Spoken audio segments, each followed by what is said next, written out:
René Vivien, tel est le retour, la suite donc de la lettre numéro 7 des amis de Lucie de la rue Mardrus qui met ici en lumière René Vivien avec les éditions Eros Onyx.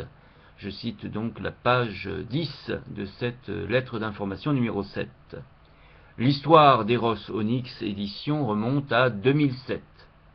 Son activité se propose d'explorer un vaste horizon autour d'Eros, différents d'hier, d'aujourd'hui, de demain, tel qu'en témoigne une littérature souvent méconnue, des textes anciens ou modernes, poèmes ou romans. Naturellement, sont venus s'inscrire dans cette ligne éditoriale des titres classiques.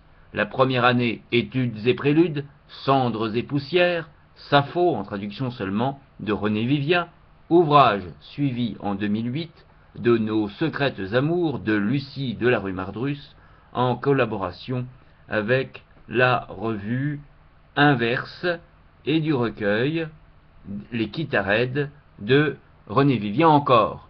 De René Vivien toujours, pour le centenaire de sa mort, Sappho avec le texte grec, tel que l'avait publié la Sappho 1900 et Poème 1901-1910. Ces titres étaient devenus introuvables, sinon à des prix élevés, ou bien comme Nos secrètes amours, publiés par Eros Onyx, ou EO, logo d'Eros Onyx désormais, avec l'accord des ayants droit, n'appartenait pas encore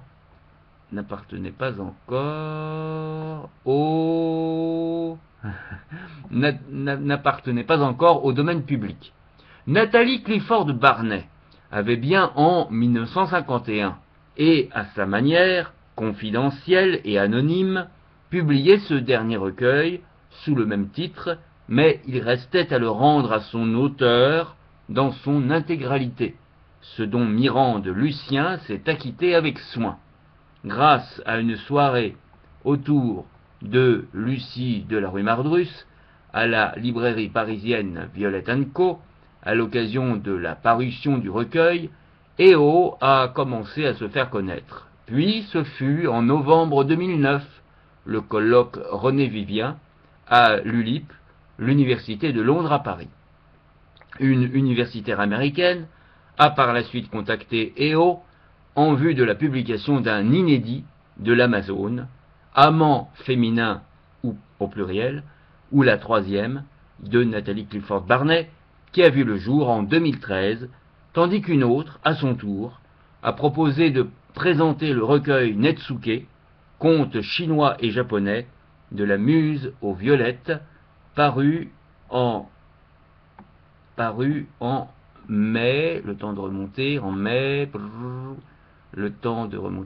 2014.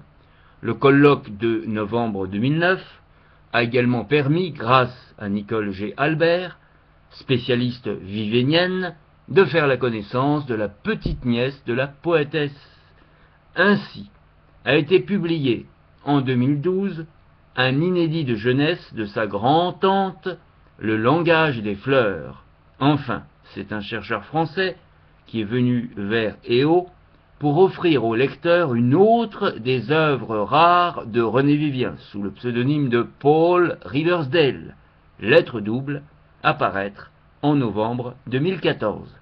Inédit encore en France, mais d'une toute autre nature et d'un tout autre auteur, Luigi Settembrini, mort en 1876, I Neoplatonici, Cheo, sur proposition de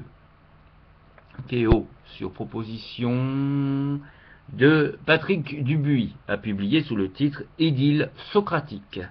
Ce petit roman à l'antique avait été signalé en 1979 par Dominique Fernandez dans la revue Masque et venait d'être publié en Italie 2 ans auparavant.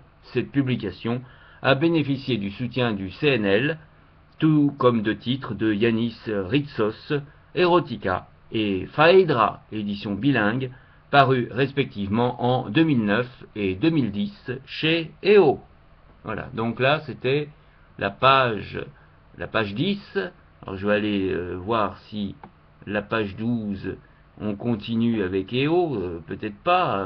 Alors le temps d'y aller, hein, comme on le sait, c'est très long d'aller dans ces versions-là. Alors je pense que c'est terminé, on va voir. La page 11 est demandée. Ah non, là c'est les premières de couverture qui sont présentées.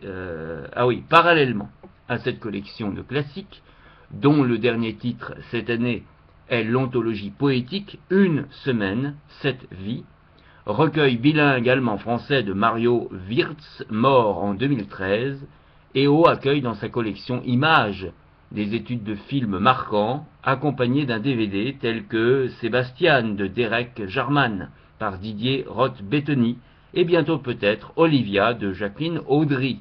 De son côté, la collection Éolien-Éolienne s'ouvre à des œuvres d'auteurs d'aujourd'hui telles que Strip Hotel de Jacques Astruc,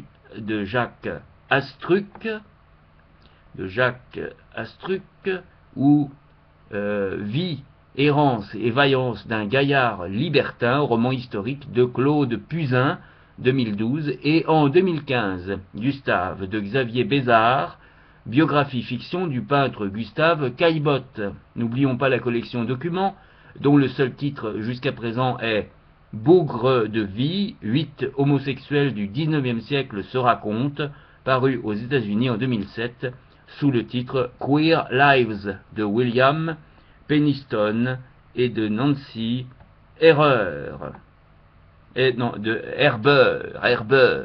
À chacun, à chacune, son Eros, avis aux plumes inspirées.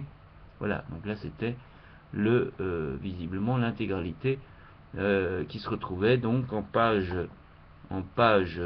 11, et ensuite il y a compte rendu de Nelly Sanchez. Voilà, c'est une petite citation de Chameroux autour de René Vivien, notamment Eros Onyx, qui est l'éditeur qui actuellement, au jour d'aujourd'hui, a le plus publié René Vivien, et qui a les faveurs visiblement de la petite nièce.